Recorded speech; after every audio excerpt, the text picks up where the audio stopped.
નમસ્કાર મિત્રો, સ્વાગત છે આપણી યુટ્યુબ ચેનલ ગુજરાત વેધર ફોરકાસ્ટની અંદર। હવે મિત્રો આપણે આજે જાણીશું કે 20 મેના રોજ ગુજરાતનું મોસમ પૂર્વાનુમાન કેવું જોવા મળશે। તો મિત્રો વાત કરીએ કે જો સમગ્ર ગુજરાતની વાત કરીએ તો એવો કોઈ પણ વિસ્તાર બાકી નહીં રહે જ્યાં છાયા ટાઈપના વાદળો આપણને જોવા ન મળે, જે આપણે ધુમાડા ટાઈપના વાદળો જોવા મળતા હોય છે, જેની હાઈટ આકાશમાં અંદાજિત જે 15 થી 16 કિલોમીટરની હાઈટ હોય છે, જે બહુ ઊંચા વાદળો હોય છે તેવા તમને થોડા નજરે પડશે। ગુજરાતના સમગ્ર વિસ્તારમાં બપોર પછીના સમયે થોડા વધુ જોવા મળશે અને જ્યારે સવારનો સમય હોય ત્યાં તમને સૂર્યની આજુબાજુ પણ એવા વાદળો જોવા મળશે। હવે મિત્રો વાત કરીએ ગરમીની, તો ગરમીનું જે રાબેતા મુજબ ગરમી છે તેમાં થોડો ઘટાડો જોવા મળે છે, પણ જે પવનની સ્પીડ આપણે જોઈએ તો પવનની સ્પીડ સમગ્ર ગુજરાતમાં આપણને 10 થી 15 કિલોમીટર પ્રતિ કલાકની જોવા મળી રહી છે। તેના કારણે જે ગરમીમાં આપણને થોડી રાહત મળે છે, કારણ કે પવનના કારણે જે જમીન ઉપરથી ધૂળ ઉડે છે અને ધૂળ આકાશમાં ચડતી હોય છે, તેના કારણે સૂર્યના કિરણો જે અવરોધિત થતા હોય છે તેના કારણે ગરમીમાં સખત ઘટાડો આપણને જોવા મળતો હોય છે।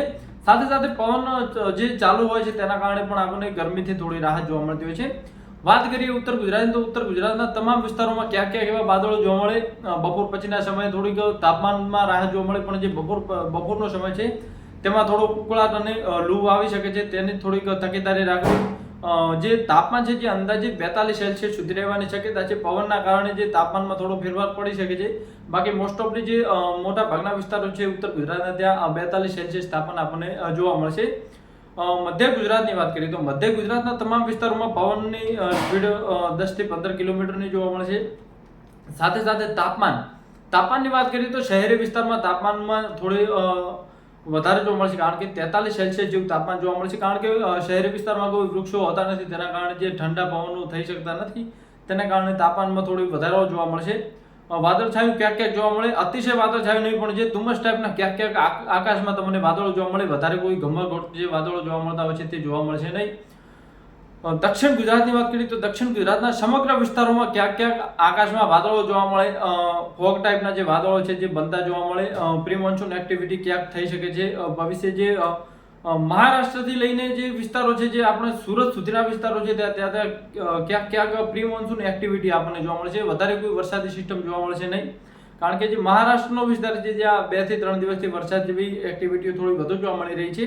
અને જ્યારે પણ એ વાદળો ફેલાય છે, વર્ષીને જ્યારે આગળ વધે છે ત્યારે તે વાદળો સુરત, વાપી, વલસાડ, વડોદરા સુધી વિસ્તરે છે, તેના કારણે જે આકાશમાં લાંબા પટ્ટાવાળા વાદળો થોડા નજરે પડશે। સુરત અને જો વાપીનું અને જો વડોદરાની વાત કરીએ તો તાપમાન 42 સેલ્સિયસ રહેવાની શક્યતા છે। પવનની સ્પીડ થોડી વધુ જોવા મળશે, 15 થી 20 કિલોમીટરની સ્પીડ અમુક જગ્યાએ નોંધાઈ શકાશે।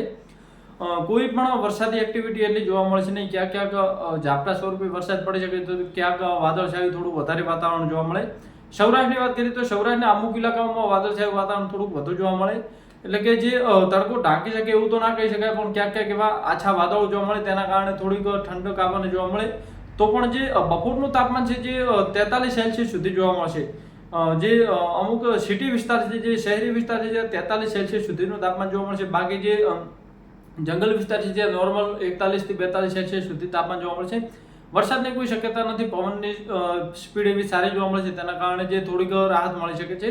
અને જે તટીય વિસ્તાર છે, જે ઓખા છે, દ્વારકા છે, પોરબંદર, ભાવનગર આ જે વિસ્તાર છે ત્યાં પવન સાથે થોડો ભેજ આવતો હોય છે, તેના કારણે બફારો થોડો વધુ જોવા મળે છે, જેથી થોડીક લોકોને તકલીફ થઈ શકે છે, પણ જે પવનની સ્પીડ રેગ્યુલર ચાલુ હોવાથી કોઈ એટલો ઉકળાટ કે એવું જોવા મળશે નહીં, અને નોર્મલ રીતે જે તાપમાન છે તે 40 થી લઈ અને 42 સુધી જે અંદરના વિસ્તારો છે, પણ જે દરિયાકાંઠાના વિસ્તારો છે તેનું તાપમાન 38 થી 40 સેલ્સિયસ સુધી જોવા મળશે, વધારે કોઈ તાપમાનની શક્યતા જોવા મળશે નહીં। કચ્છના વિસ્તારો, સમગ્ર વિસ્તારમાં લૂ ટાઈપનો પવન આવી શકે છે, ગરમ પવનો ફૂંકાઈ શકે છે, વરસાદની કોઈ નહીવત શક્યતા જોવા મળી રહી છે, ક્યાંક ક્યાંક વાદળછાયું વાતાવરણ જોવા મળે, આંધી જેવી થોડીક એક્ટિવિટીઓ જોવા મળે, ધૂળ ભરી આંધી જે આવી શકે છે ક્યાંક ક્યાંક વિસ્તારમાં। અને સાંજના સમયે જે તડકો છે જે 4 વાગ્યાથી લઈને જે દાડો જ્યારે હાથમે ત્યાં સુધી થોડોક આછો એવો તડકો થઈ શકે છે, કારણ કે ધૂળના કારણે જે ધૂળની ડમરી ઉડતી હોય છે તેના કારણે થોડુંક એવું આપણને જોવા મળે।